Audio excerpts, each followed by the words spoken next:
She stood at the pharmacy counter, heartbroken, returning her daughter's life-saving medicine because she couldn't afford it. A man in a tailored suit watched silently from the back of the line. She had no idea he was the city's most dangerous mafia boss. And what he did next changed everything. The fluorescent lights of Morrison's pharmacy buzzed like angry wasps. Mia Carter stood at the counter, her hands shaking as she pushed the small white bag back toward the pharmacist. "I need to return this." The pharmacist, a middle-aged woman with kind eyes and tired shoulders, looked up from her computer screen. "Ma'am, this is a prescription. We can't accept returns on." "Please," Mia's voice cracked. She hated how desperate she sounded, but desperation was all she had left. I can't afford it right now." The woman's expression softened as she glanced at the prescription label. "This is for a child. Asthma medication." "My daughter," Mia blinked hard, fighting the tears that threatened to spill. "Not here. Not in front of strangers. She's 7. But I'll figure something out. Maybe next week when I get paid again, I can." This prescription was already filled. "Store policy says." "I know what your policy says." The words came out sharper than Mia intended. She pressed her palm against her forehead, steadying herself. "I'm sorry. I'm so sorry. It's just, my paycheck was supposed to last 2 weeks. But today these men came to my building. They said my ex-boyfriend owed money to someone, and since he skipped town, they took what I had. All of it. $347. The pharmacy fell silent. Even the other customers waiting in line looked away, embarrassed by her raw honesty. "They took everything from my purse right there in the hallway," Mia continued, her voice barely above a whisper. "Lily has enough medicine for maybe 3 more days. I'll find a way. I always do. But right now, I need that $63 back just to buy groceries." The pharmacist opened her mouth to respond, but a deep voice cut through the air. "Process the return." Mia turned. A man stood 3 people back in line, partially hidden behind a display of reading glasses. He wore a charcoal suit that probably cost more than Mia's rent. His dark hair was swept back, and his face was all sharp angles, strong jaw, prominent cheekbones, eyes like polished obsidian. He looked like he'd stepped out of a magazine spread for expensive watches. "Sir, I wasn't talking to you," the pharmacist said. The man stepped forward, and something about the way he moved made everyone instinctively give him space. He pulled out a sleek black wallet and placed 2 crisp $100 bills on the counter.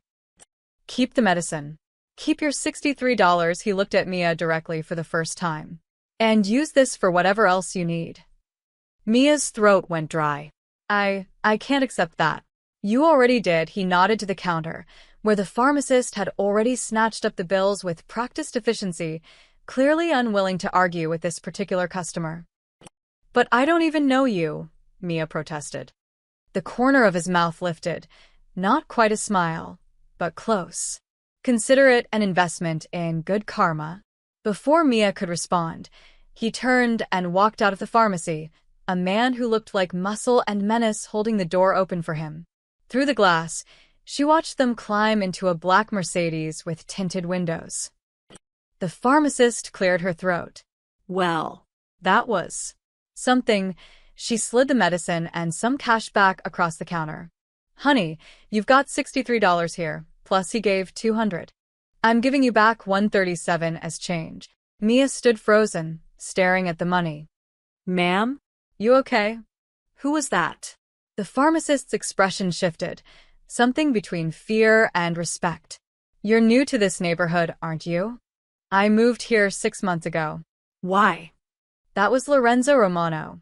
The woman's voice dropped to barely audible. "And if he just paid for your daughter's medicine, you either got very lucky or very unlucky.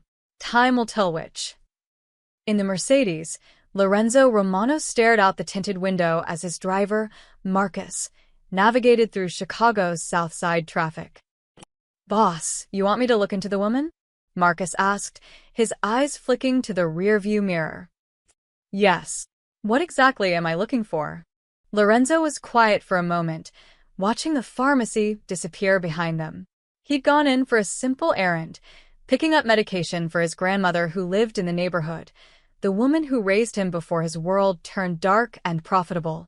He should have sent someone. He never ran personal errands anymore. But he had. And he'd heard everything. Find out who took her money, Lorenzo said finally. She mentioned debt collectors. Men who came to her building. Marcus tensed, his hands tightening on the steering wheel. You think? I think if they're operating in my territory, I want names. And I want to know who they're collecting for. Right away, boss. 20 minutes later, Lorenzo sat in his office, a renovated industrial loft with floor-to-ceiling windows overlooking the Chicago River. His phone buzzed. Talk to me, Marcus. You're not going to like this, Marcus's voice sounded tight. The debt collectors?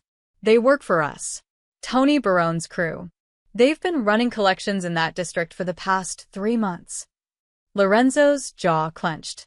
Define collections. Mostly legitimate stuff. People who borrowed from our lending operation and didn't pay. But Marcus hesitated. Seems like Tony's boys have been getting creative. If someone skips town, they're hitting up girlfriends, roommates, family members. Anyone connected. That's not how we operate. No, sir.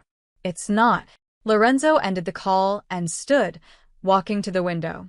Below, the city stretched out like a chessboard, and he'd spent 15 years learning how to play the game. His empire was built on rules. Clear rules. You borrowed money, you paid it back. You broke a deal, you faced consequences. But you didn't punish innocent people. You didn't take grocery money from single mothers. You definitely didn't make children suffer for their parents' mistakes. That was chaos. And chaos was bad for business. He pulled out his phone and made another call. Get Tony and his collection crew. I want them at the warehouse tonight. 9 o'clock. No exceptions. All of them? The voice on the other end asked. Lorenzo's reflection stared back at him from the dark window, his expression cold and carved from stone. Every single one. Mia Carter sat cross-legged on her apartment floor that evening, counting the money 3 times to make sure it was real. $137. Plus the medicines safely stored in their tiny refrigerator. Mommy, can we have chicken nuggets? Lily called from the couch, her small voice raspy from the day's exertion. She clutched her worn stuffed rabbit, the one with the missing eye that Mia kept meaning to sew back on. Yes, baby. Chicken nuggets and mac and cheese. The good kind.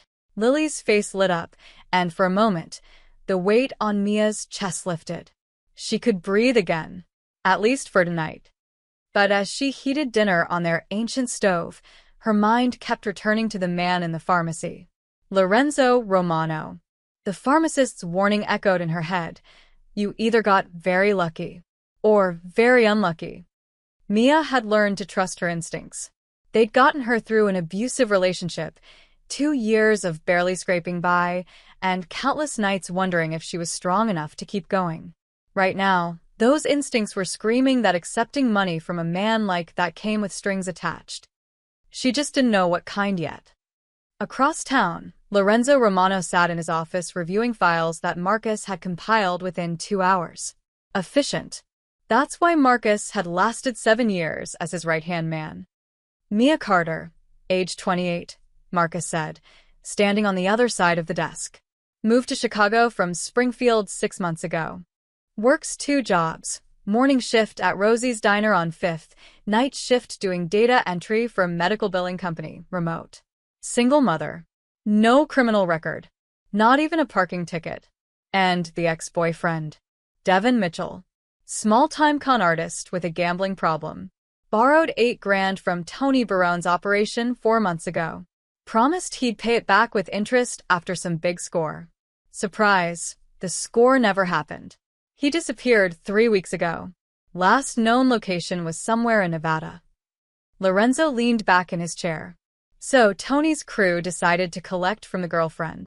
Ex-girlfriend. Marcus corrected. According to the landlord I talked to, Mitchell hasn't been around since February. Ms. Carter made it clear to everyone in the building she wanted nothing to do with him. But Tony's voice didn't care about that. No, sir. Lorenzo was quiet for a long moment, his fingers drumming against the leather armrest.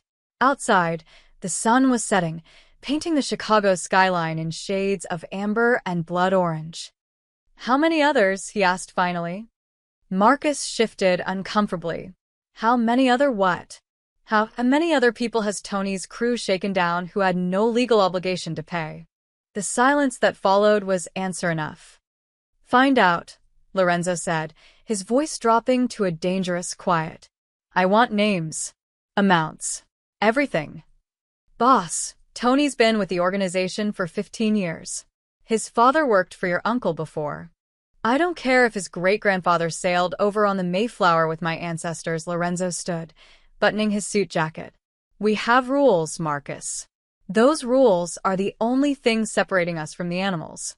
When my men start terrorizing single mothers and taking food money from children, we're not businessmen anymore. We're thugs. And thugs don't build empires.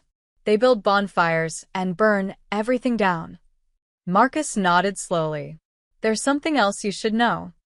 Tell me. Word's already spreading about what you did at the pharmacy. Tony knows. His crew knows. Marcus chose his words carefully. They're calling it soft. Saying you're losing your edge. Lorenzo's expression didn't change, but something cold flickered in his eyes. They think compassion is weakness. In our world, boss, it often is. No, Lorenzo walked to the window, his reflection sharp against the darkening glass. Fear is easy. Any idiot with a gun can make people afraid. But respect? Control? That takes precision. It takes knowing when to show mercy and when to show teeth. He turned back to Marcus. A man who can't control his own organization looks weak. A man who lets his soldiers run wild, stealing from women and children in his territory, looks worse than weak. He looks incompetent. So, tonight's meeting. Tonight's meeting is about reminding everyone what happens when you forget who's in charge. Lorenzo checked his watch. 8:45. Time to go. At 9 o'clock sharp, Lorenzo Romano walked into the warehouse on the city's industrial edge. The space was vast and cold, metal beams crisscrossing overhead like bones of some ancient beast. 6 men stood in the center, their shadows long under the harsh fluorescent lights. Tony Barone stepped forward, a thick-necked man in his 40s with graying hair and hands that looked like they'd broken plenty of noses. Boss, we came like you asked. But I gotta say, calling us all out here without explaining why is a little. Lorenzo held up a hand, cutting him off. From his jacket pocket, he pulled out a small white pharmacy bag and placed it on the metal table in front of them. Anyone want to tell me what this is? The men exchanged confused glances. Lorenzo opened the bag slowly, deliberately, and removed the prescription bottle. Albuterol sulfate. Inhaler for a 7-year-old girl with asthma. Cost, $63. He set the bottle down with a soft click that somehow echoed through the warehouse. This morning, the girl's mother tried to return this medicine because she couldn't afford it. Want to know why? Tony's jaw tightened.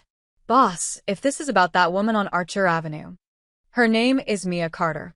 And yes, Tony, this is about her. Lorenzo's voice remained calm, almost conversational, which somehow made it more terrifying. Tell me, does $8,000 owed by a man who skipped town 3 weeks ago entitle you to steal $347 from his ex-girlfriend? Tony Barone's face flushed red. With all due respect, boss, that's how collections work.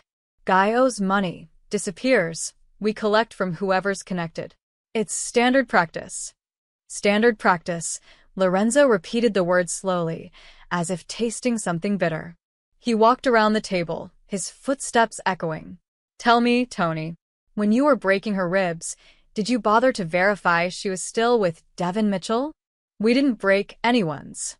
You took every dollar she had. Lorenzo's voice remained level, but something in his tone made the temperature in the warehouse drop. She works 2 jobs. 2. Morning shift at a diner, night shift doing data entry after her daughter goes to sleep. She moved to Chicago 6 months ago to get away from Mitchell. But your boys showed up at her building and decided her ex-boyfriend's debt was her problem. One of the younger collectors, a kid named Jimmy with a spider tattoo crawling up his neck, spoke up. Boss, we didn't know all that. We just knew she used to be with him. Tony said. I'm not interested in what Tony said. Lorenzo stopped walking and faced them. I'm interested in what you did. So let me be very clear about what happened today. You took $347 from a woman who had nothing to do with Mitchell's debt. That money was supposed to feed her and her daughter for 2 weeks. Instead, she had to choose between groceries and asthma medicine. Look, it's unfortunate, Tony said, his voice carrying an edge of defiance. But this is the business we're in. We can't run background checks on every. Lorenzo slammed his hand on the table. The sound cracked through the warehouse like a gunshot. Every man flinched. This is not the business we're in. Lorenzo's calm facade finally cracked, revealing the cold fury beneath. We loan money to people who need it. They sign contracts. They agree to terms. When they don't pay, we collect from them. Not their ex-girlfriends. Not their cousins. Not their former roommates. But if they skip town, then we find them. Or we write it off. What we don't do is terrorize innocent people. Lorenzo pulled a folder from inside his jacket and threw it on the table. Papers spilled out, names, addresses, amounts. Marcus did some research. Want to know what he found? The men stared at the documents. In the last 3 months, Tony's collection crew has taken money from 17 people who had no legal obligation to pay. Lorenzo picked up one of the papers. Sarah Martinez. Her brother borrowed $2,000, then moved to California. Your boys took her rent money. She got evicted. He picked up another. Marcus Webb. His cousin borrowed $5,000. Your boys took his disability check. His disability check. Lorenzo's voice was razor-sharp now.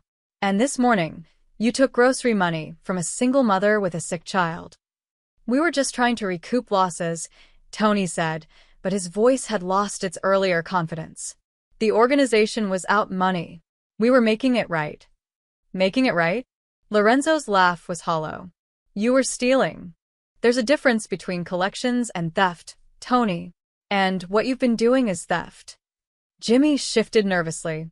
Boss, we were just following orders. Tony said this was how we maximize recovery on bad debts.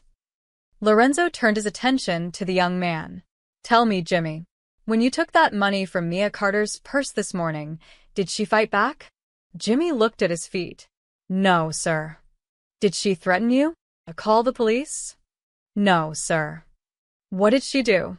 A long pause. She cried. Asked us to please leave her something. Said her daughter needed medicine. And what did you do? Jimmy's voice was barely a whisper. Took it all anyway. Lorenzo let the silence hang in the air like a noose. Then he spoke, each word precisely articulated. Let me explain something to all of you. This organization exists because people respect us. Not fear us, respect us. We provide services the banks won't. We protect businesses in our territory. We maintain order. But respect is a fragile thing. You know what destroys it faster than anything? No one answered. Looking weak, Lorenzo continued. And you know what makes me look weak? When my own men run around stealing from women and children like common street thugs. When word spreads that Lorenzo Romano's crew shakes down single mothers for money they don't even owe. Boss, nobody knows it was us, Tony tried. I know. Lorenzo's eyes were black ice. I know that somewhere in this city, there's a 7-year-old girl who couldn't breathe properly because my men took her medicine money. I know that when I walked into that pharmacy today, I saw a woman broken by people who work for me. That makes it my problem. My responsibility. My failure. He walked back to the table and picked up the medicine bottle, holding it up so every man could see it. This costs $63. Devin Mitchell owed $8,000. So you terrorized an innocent woman and her child over $8,000. Lorenzo's voice dropped to barely above a whisper. Do you have any idea how much money I make in a day? In an hour? And you're out here stealing medicine money from children to recoup $8,000. The weight of his words settled over the warehouse. Here's what's going to happen, Lorenzo said. You're going to find every single person you've stolen from. Everyone who didn't actually owe us money. And you're going to pay them back. Double. Tony's eyes widened. Boss, that's $34,000, give or take. Consider it a tax on stupidity. Lorenzo placed the medicine bottle back in the bag with deliberate care.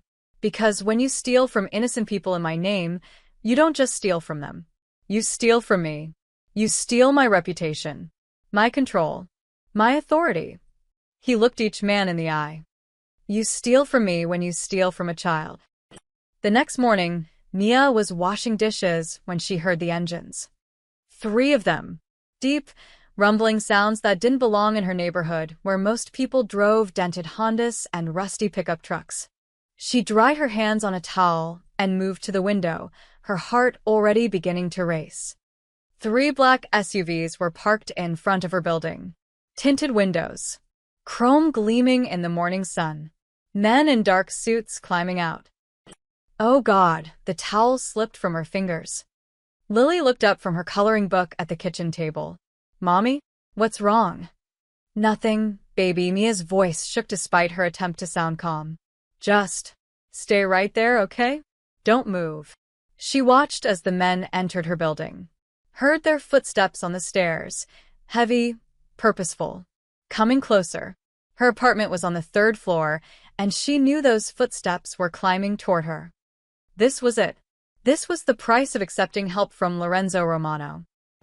She'd been stupid to think a man like that did anything out of kindness. He'd bought her. Or maybe he decided that the best way to send a message to Devin was through her. Either way, she was about to pay for money she'd never asked to borrow. The footsteps stopped outside her door. A knock. 3 firm raps. Mia grabbed Lily and pulled her close, positioning herself between her daughter and the door. Who is it? Ms. Carter. We're here on behalf of Mr. Romano. We need you to come with us. Her blood ran cold. I can't. My daughter. Both of you. Please. Mr. Romano is waiting. I don't want any trouble, Mia's voice cracked. Whatever he thinks I owe him, I'll pay it back. The money from yesterday, I still have most of it. He can have it all back. Just please leave us alone. A pause. Then a different voice, softer. Ma'am, you're not in trouble. Mr. Romano wants to speak with you. That's all. I don't believe you. Ms. Carter, the first voice again. You can come willingly, or we can wait out here until you're ready. But either way, Mr. Romano has requested your presence. 5 minutes. That's all he's asking. Lily started to cry, her small body trembling. Mommy, I'm scared. Mia held her tighter, her mind racing through impossible options. She could call 911, but what would she tell them? Men were politely asking her to talk to someone? They hadn't threatened her, hadn't forced their way in. And if Lorenzo Romano was really as powerful as the pharmacist had implied, getting the police involved might make things worse. She had no good choices. Only bad ones, and worse ones. Okay, she called out finally. Okay, just give me a minute. She dressed Lily quickly, her hands shaking so badly she could barely button her daughter's jacket. She grabbed the money Lorenzo had given her yesterday and shoved it in her purse. Maybe if she gave it back immediately, he'd let them go. When she opened the door, 2 men in suits stood in the hallway. They didn't look threatening, just professional, like corporate security. But Mia had learned that danger often wore respectable faces. This way, please. They escorted her down the stairs, one in front and one behind. Lily clung to her hand, her rabbit clutched under her other arm. Outside, neighbors watched from windows and doorsteps. Mrs. Chun from Tubi had her phone out, probably already texting everyone in the building. One of the men opened the SUV door. The interior was leather and luxury, so different from Mia's world that it felt like stepping into another dimension. Please, ma'am. Mia climbed in, pulling Lily onto her lap. The door closed with an expensive thunk, and the vehicle pulled away from the curb. They drove for 15 minutes in silence. Lily had stopped crying but remained pressed against Mia's chest, her small heart beating like a frightened bird. Mia stared out the window, trying to memorize the route in case she needed to find her way back. But the streets blurred together, industrial districts giving way to warehouse zones, then to a neighborhood she didn't recognize. Finally, they stopped in front of a renovated brick building overlooking the river. The men escorted her inside, through a lobby that looked like it belonged in a five-star hotel, and into an elevator with mirrors on all sides. Mia caught her reflection, pale, exhausted, terrified. Lily's rabbit had a smudge of chocolate on its ear from breakfast. They looked like exactly what they were, poor and out of place. The elevator opened onto a single floor, a massive loft with exposed brick walls, modern furniture, and floor-to-ceiling windows offering a panoramic view of Chicago. And standing by those windows, hands in his pockets, was Lorenzo Romano. He turned as they entered. "Thank you, Marcus. You can wait outside." The men left, and suddenly it was just the three of them in that enormous space. Lorenzo approached slowly, his movements measured and unthreatening. "Ms. Carter, I apologize for frightening you. That wasn't my intention." "Then what was?" Mia's voice came out steadier than she expected. "What do you want from us?" Instead of answering, Lorenzo reached into his jacket. Mia instinctively pulled Lily closer, but he only removed an envelope. He held it out to her. "Your money. $347. The exact amount that was taken from you." Mia stared at the envelope like it might explode. "I don't understand. The men who took your money yesterday work for me. They acted without authorization and violated the principles this organization is built on." His voice was calm, matter-of-fact, like he was discussing a business transaction. "You were wronged. I'm making it right." Slowly, Mia took the envelope. Inside were crisp bills, her grocery money, her gas money, everything she'd lost. Her hands started shaking again, but this time from something other than fear. Why? The word came out as barely a whisper. "Why are you doing this?" Lorenzo's dark eyes met hers, and for a moment, she saw something beneath the polished exterior, something that might have been regret or anger or both. "Because you were wronged in my name." Mia clutched the envelope, her mind struggling to process what was happening. "I can take my daughter and go home now." "Not yet." Lorenzo walked to a side table and poured himself a glass of water from a crystal pitcher. "There's something else I need you to see. Mr. Romano, I appreciate you returning my money, but..." "It's not a request." He turned back to her, and despite his calm tone, there was steel underneath. "The men who took your money need to understand the consequences of their actions. And you need to see that justice was done. Otherwise, this will feel incomplete. For both of us." Mia wanted to argue, to take Lily and run out of this place and never look back. But something in Lorenzo's expression told her that refusing wasn't really an option. 20 minutes later, they pulled up to a restaurant in Little Italy, Giordano's, a family-style place with checkered tablecloths and the smell of garlic bread wafting from the kitchen.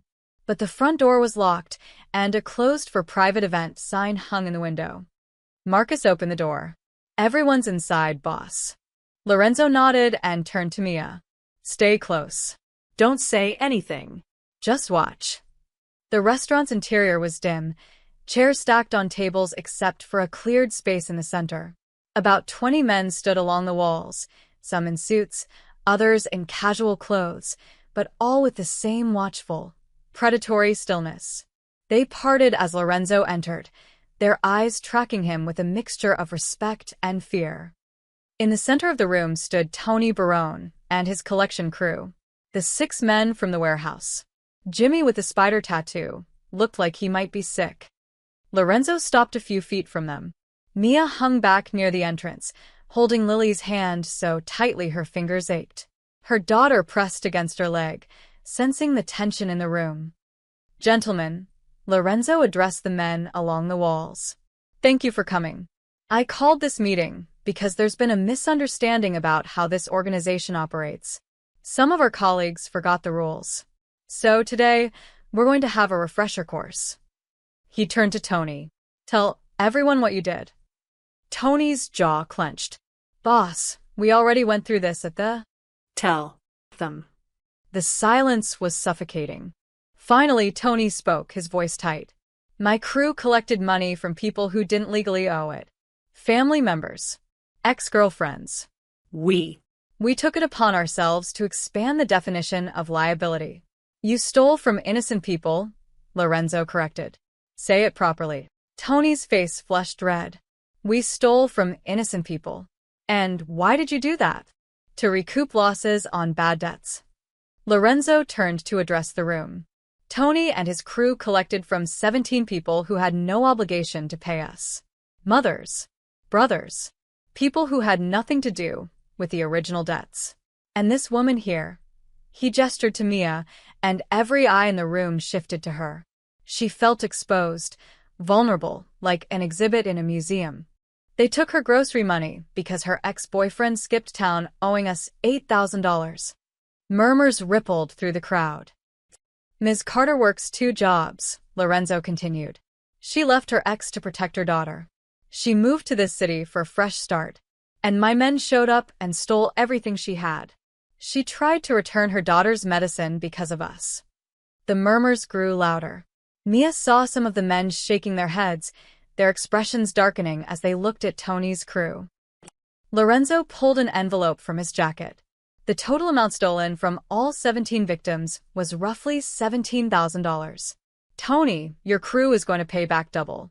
$34,000. Starting now. Boss, we don't have that kind of cash on hand, Tony protested. Then you'll liquidate assets, Lorenzo's voice cut through the room like a blade. Marcus has prepared paperwork. You're going to sign over your share of the sports betting operation, Tony. That should cover about $20,000. Your crew will split the remaining $14,000 from their personal accounts. Tony's face went white. That's my retirement. I've been building that for. Should have thought of that before you turned my organization into a street gang. Lorenzo stepped closer, and despite being slightly shorter than Tony, he somehow seemed to tower over him. You stole my name. You made me look weak. You made this family look like thugs who terrorize single mothers. So yes, you're going to pay. And you're going to pay enough that you never forget this lesson. Jimmy's hands were shaking as Marcus approached with a briefcase full of documents. Boss, please. I got a kid at home. I can't afford. You have a kid? Lorenzo's voice dropped dangerously low. You have a child, and you still thought it was acceptable to steal medicine money from someone else's daughter? Jimmy looked at his feet, his face crumbling. Sign the papers, Lorenzo ordered. All of you, one by one, they signed. Tony's hand trembled so badly he could barely hold the pen. Jimmy actually dropped it twice. The sound of pens scratching paper filled the restaurant, and Mia watched these dangerous men reduced to frightened boys. When it was done, Marcus collected the documents and handed them to Lorenzo, who turned to Mia. Miss Carter, come here, please. She didn't want to move, but her legs carried her forward anyway. Lily clung to her hand like a lifeline. Lorenzo handed her a much thicker envelope. $694. Double what was taken from you. Plus, he gestured to Marcus, who produced a check. $5,000. For the trauma my organization caused you and your daughter.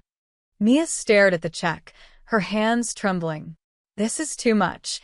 It's not enough, Lorenzo's voice softened slightly. But it's what I can give to make this right. He turned back to Tony and his crew. You're all demoted. You'll work under Marcus's direct supervision for the next year. If you step out of line once, just once, you're done. Not just with collections. With everything. Understood? The men nodded, their faces ashen. Good. Now, get out of my sight. They filed out quickly, their shoulders slumped in defeat. The other men in the room watched them go, the message clear. This is what happens when you forget the rules. Lorenzo addressed the remaining men. Let this be a reminder. We're not thugs. We're businessmen. We have standards. We have honor. And anyone who forgets that will answer to me. 3 days after the restaurant, Mia noticed the car. It was parked across from the diner where she worked the morning shift, a dark sedan with 2 men inside.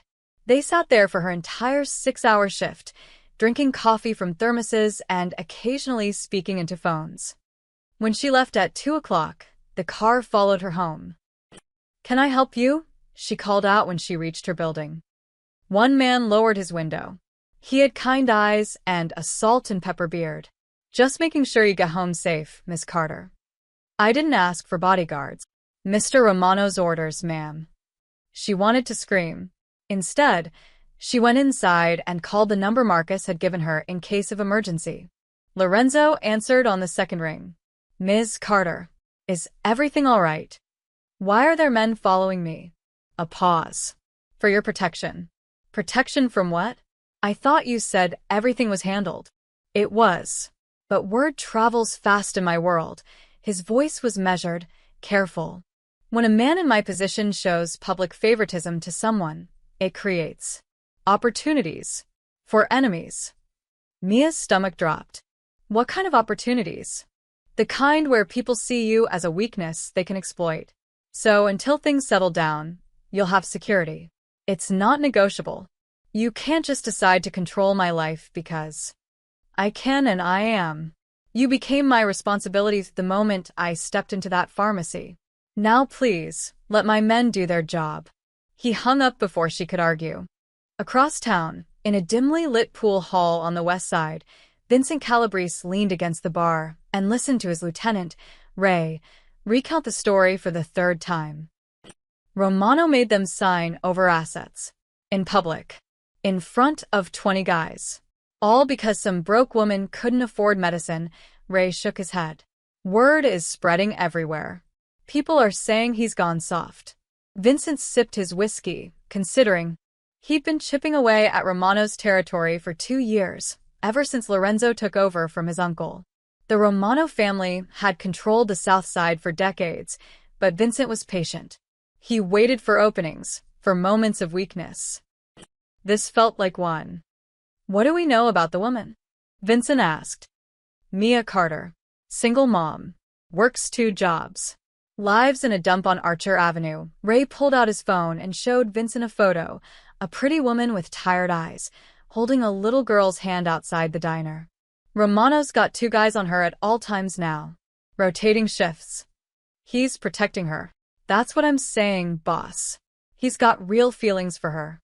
This isn't just business." Vincent smiled slowly. In their world, feelings were liabilities. Attachments were weaknesses to be exploited. How long has he had men on her? 3 days. And where's the daughter during the day? Elementary school. Jefferson, about 6 blocks from their apartment. Vincent set down his glass. Interesting. Ray leaned forward. "What are you thinking?" "I'm thinking Lorenzo Romano just painted a target on that woman's back. And if we wanted to send him a message, show everyone he's not as untouchable as he thinks." Vincent let the sentence hang. "We could grab the kid," Ray finished. "Use her as leverage. Or just make an approach. Scare the woman. Show her that Romano's protection isn't as comprehensive as he thinks. Either way, when word gets out that we got close to someone under his watch, his reputation takes another hit." Ray grinned. "I like it. When do we move?" Soon. But carefully. Romano's not stupid. We need to wait for the right moment. When his guys get comfortable. When they stop being so vigilant, Vincent signaled the bartender for another drink. Everyone gets sloppy eventually. By the end of the week, Mia felt like she was suffocating. The men followed her to work, waited outside Lily's school, sat in cars outside her apartment building all night. The other residents started treating her differently, some with fear, others with hostility. Mrs. Chin stopped smiling at her in the hallway. The superintendent asked if she was involved with dangerous people. "I'm not involved with anyone," Mia snapped. "I'm just trying to live my life." But that wasn't entirely true anymore, was it? Lorenzo Romano had pulled her into his world, and now she couldn't escape. On Friday evening, she marched up to the car parked outside her building and knocked on the window. The driver rolled it down, a different man than before, younger, with a crooked nose that looked like it had been broken several times. "I want to talk to Lorenzo." "Ma'am, Mr. Romano is—" "I don't care what he's doing. Tell him I want to talk. Now. The man hesitated, then picked up his phone. 20 minutes later, the black Mercedes pulled up. Lorenzo climbed out, looking like he'd come straight from a business meeting in his sharp navy suit. "Ms. Carter, what's wrong?" "What's wrong?" Mia's voice rose. "Your men are following me everywhere. My neighbors think I'm a criminal. My boss asked if I was in some kind of trouble. I can't live like this." "You're alive to complain about it," Lorenzo said calmly. "That's what matters. I didn't ask for this." "No, you didn't. But you accepted my help. And now you're part of my world whether you like it or not." He stepped closer, his voice lowering. "I have enemies, Ms. Carter. Real ones. People who would hurt you and Lily just to get to me. So, yes, you have bodyguards. Yes, your life is different now. But you're safe. Your daughter is safe. That's the trade." "I never agreed to any trade. You took my money." His eyes were hard now, all business. "The moment you accepted that envelope, you entered into an agreement. I protect you. You deal with the consequences." Mia felt tears of frustration burning. "This isn't fair." "No," Lorenzo agreed quietly. "It's not, but it's reality. And reality doesn't care about fair." He turned to leave, then paused. "For what it's worth, I am sorry. I never meant to make your life harder. But I won't apologize for keeping you alive." He drove away, leaving Mia standing on the sidewalk feeling more trapped than ever. 2 weeks passed in a strange, new normal. Mia went to work. The men followed. Lily went to school. Different men waited outside. At night, Mia would lie awake listening to the sounds of the city and wondering how long this would last. She started to relax. Maybe Lorenzo had been overreacting. Maybe his enemies weren't really interested in some random single mother from the South Side. That's when they came. It was a Tuesday afternoon, unseasonably warm for late March. Mia had taken Lily to Morrison's pharmacy to refill her prescription, the same pharmacy where this whole mess started. The men who usually followed them had parked across the street, visible through the store's windows. "Can I get a candy bar, Mommy?" Lily asked, tugging on her sleeve.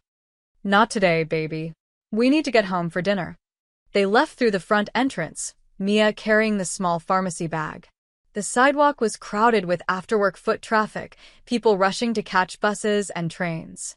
She didn't notice anything wrong until they turned down Monroe Street, taking their usual shortcut through the alley that led to their apartment building. The alley was empty. Too empty. Mia's instinct screamed at her a half-second too late. She spun around, pulling Lily close, but 3 men had already blocked the entrance behind them. They wore dark hoodies and medical masks, the kind people still wore sometimes since the pandemic, making them look anonymous, forgettable. "Stay calm," one of them said. His voice was muffled behind the mask. "We just want to talk." "Talk about what?" Mia's voice came out steadier than she felt. She positioned Lily behind her, pressing her daughter against the brick wall. "About your friend Lorenzo Romano." The man stepped closer. "See, he's been very interested in your well-being. We're curious why." "I don't know what you're talking about." "Sure you don't." Another man moved to the right, cutting off that exit. "Look, we don't want to hurt you. We just need you to come with us for a little while. Send Romano a message." Lily whimpered behind her, and Mia felt her daughter's small fingers clutching her jacket. Adrenaline flooded her system. She looked around desperately. A dumpster, fire escape, nothing she could use. Where were Lorenzo's men? They'd been right across the street. "My bodyguards are." "Your bodyguard are having coffee at the shop 2 blocks away," the first man interrupted. "We've been watching their patterns. They get sloppy around this time. Always take a coffee break when you're inside the pharmacy." Mia's blood ran cold. They'd planned this, studied her routine, waited for the perfect moment. The third man produced a phone. "We're going to walk out of this alley nice and calm. You're going to carry your daughter. Anyone asks, we're family. Understand? And if I scream..." The man's eyes above the mask were dead calm. "Then we'll have to make sure you can't. And that would be unfortunate for everyone, especially your kid." Mia's mind raced. She could fight, But 3 against 1 with Lily to protect? She could run, but where? They had both exits covered. She could. I wouldn't move if I were you. The new voice came from above. Mia looked up to see men emerging from the fire escapes on both sides of the alley. 5, 6, 7. She lost count as they kept appearing. No guns. No weapons. Just men in suits and casual clothes, climbing down with the casual confidence of people who knew they'd already won. More footsteps echoed from both ends of the alley. Within seconds, 20 men had materialized, blocking every exit, surrounding the 3 masked attackers. They didn't rush or threaten. They just stood there, a silent wall of overwhelming force. Marcus stepped forward from the group, his expression carved from stone. Gentlemen, you made a mistake. The 3 attackers looked around, realizing they were completely boxed in. No escape. No advantage. This is Romano's territory, Marcus continued, his voice quiet but carrying through the alley. Did you really think we wouldn't be watching? That we'd leave her vulnerable? The bodyguards were decoys. The Real security has been with her the whole time. In cars, on rooftops, in the stores around her. You've been photographed at least 15 times in the last 10 minutes. Marcus held up a phone showing clear images of the 3 men. We know your faces now. We'll know your names by tonight. One of the attackers reached inside his hoodie. Instantly, the circle of men tightened, closing in like a fist. They still didn't draw weapons, they didn't need to. The message was clear: try anything, and you'll disappear. Walk away, Marcus said. Tell whoever sent you that Mia Carter is untouchable. Next time you come near her or her daughter, you won't walk away at all. The 3 men exchanged glances, then slowly backed toward the alley entrance. The wall of men parted just enough to let them through, then closed again. Mia watched them run, vanishing into the street traffic. Her legs suddenly felt weak. She sank against the wall, still clutching Lily. Marcus approached carefully, keeping his distance. Miss Carter, are you hurt? She shook her head, unable to speak. We were here the entire time. They never had a chance to take you. He gestured to the men around them, who were already dispersing. Mr. Romano doesn't take chances with people under his protection. Mia looked at him, really looked at him, seeing the careful coordination, the planning, the sheer force that Lorenzo had deployed to keep her safe. All these men, watching her every move. She thought Lorenzo was being paranoid. He wasn't. The danger was real. The enemies were real. And if Lorenzo's men hadn't been there. She didn't want to finish that thought. Take us home, she whispered. Please. Marcus nodded and guided them to a waiting car. As they drove away, Mia held Lily tight and silently admitted what she'd been refusing to accept. Lorenzo had been right all along. Marcus drove them back to the apartment in silence. Lily had fallen asleep against Mia's shoulder, exhausted from fear and adrenaline. Mia stared out the window, her mind replaying those terrifying moments in the alley over and over. They could have taken her. Taken Lily. And she'd been so angry at Lorenzo for the constant surveillance, so resentful of the intrusion into her life. She'd thought he was being controlling, possessive, paranoid. But he'd been keeping them alive. When they pulled up to her building, Mia wasn't surprised to see the black Mercedes already parked outside. Lorenzo stood by the entrance, his suit jacket unbuttoned, his normally composed expression tight with something that looked like fury mixed with relief. He opened the car door himself. Are you hurt? Mia shook her head, carefully lifting Lily. She's just sleeping. Let me. Lorenzo reached for her daughter, and Mia's first instinct was to pull away. But she was tired, so tired, and Lily was getting heavier every day. She let him take her. He carried Lily like she weighed nothing, one arm supporting her while she drooled slightly on his expensive suit. He didn't seem to care. Marcus held the building door, and they climbed the 3 flights to Mia's apartment. Inside, Lorenzo laid Lily gently on the couch, adjusting a pillow under her head. He stood there for a moment, looking down at the sleeping child, his jaw working like he was chewing on words he couldn't quite say. Mr. Romano. I should have had more men. His voice was low, controlled, but Mia could hear the anger underneath. I knew Vincent Calabrese was watching. I knew he'd make a move. But I thought I had more time. Your men were there. They stopped it. They almost didn't. He turned to face her, and his eyes were darker than she'd ever seen them. If Marcus had been 30 seconds slower. If they'd taken you before my team moved in. If, he stopped, his hands curling into fists. This is my fault. No, it's Vincent's fault. Whoever that is. He's a rival. A man who wants what I have and will use anyone to get it. Lorenzo moved to her small kitchen window, looking out at the street below. He saw you as an opening. A weakness. And in my world, weakness gets you killed. Mia sank into a chair, suddenly exhausted. So what happens now? More bodyguards? Bigger guns? Do we go into hiding? No, Lorenzo turned back to her. Now we end this properly. He walked over to where Lily still slept and did something that surprised Mia. He knelt down beside the couch, lowering himself to her daughter's level. He reached out and gently brushed a strand of hair from Lily's face. She's 7 years old, he said quietly. She should be worried about homework and cartoons. Not whether she can breathe. Not whether her mother can afford medicine. He looked up at Mia. I'm going to make you a promise, Miss Carter. Your daughter will never go without medicine again. Not for a day. Not for an hour.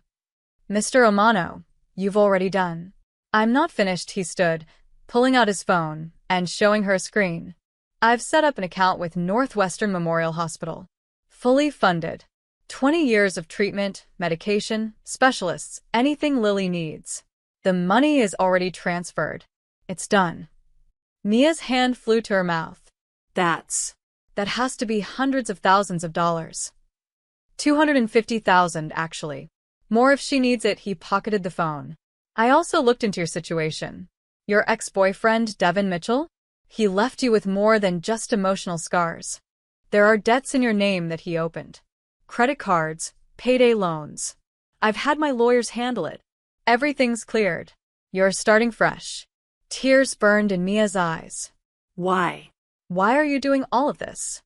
Lorenzo was quiet for a long moment, his gaze moving between her and Lily. Because when I walked into that pharmacy 2 weeks ago, I saw something I hadn't seen in a long time. A good person, struggling against a system that doesn't care. My system. My organization. He stepped closer to her. I built my empire on rules and respect. But somewhere along the way, some of my people forgot what that meant. They became the thing I spent years fighting against. You're not responsible for. I am. When people act in my name, I'm responsible for everything they do. His voice softened. You and Lily became my responsibility the moment I stepped in. And I don't take my responsibilities lightly. He reached into his jacket and pulled out a card, heavy stock, embossed lettering. Just a phone number, nothing else. This is my direct line. Not Marcus. Not anyone else. Me. You need anything, day or night, you call. Food, medicine, protection, money. Anything. He placed the card in her hand. And if anyone threatens you or your daughter again, you call me immediately. Mia looked at the card, then at him. This feels like more than just making things right. It is. Lorenzo's expression was unreadable, but his eyes held something fierce and protective. Vincent Calabrese wanted to use you to hurt me. He thought you were a weakness. He was wrong. You're not a weakness. He glanced back at Lily, then met Mia's eyes with an intensity that made her breath catch. You're under my protection now. Full protection. That means no one in this city, in this state, anywhere, will dare touch you or your daughter. Not Vincent. Not anyone. His voice dropped lower, each word precise, and weighted with absolute certainty. From this day forward, no one touches what's mine. The possessiveness in his words should have frightened her. Should have made her push back, assert her independence. But Mia thought about those men in the alley. About Lily's medicine. About years of struggling alone while the world ground her down. Sometimes protection came with strings attached. Sometimes those strings were the only things keeping you from falling. Okay, she whispered. Lorenzo nodded once, then headed for the door. He paused at the threshold, looking back. Get some rest, Miss Carter. Tomorrow, your life gets easier. I promise you that. Then he was gone, leaving Mia alone with her sleeping daughter and a future that suddenly looked very different from the one she'd imagined.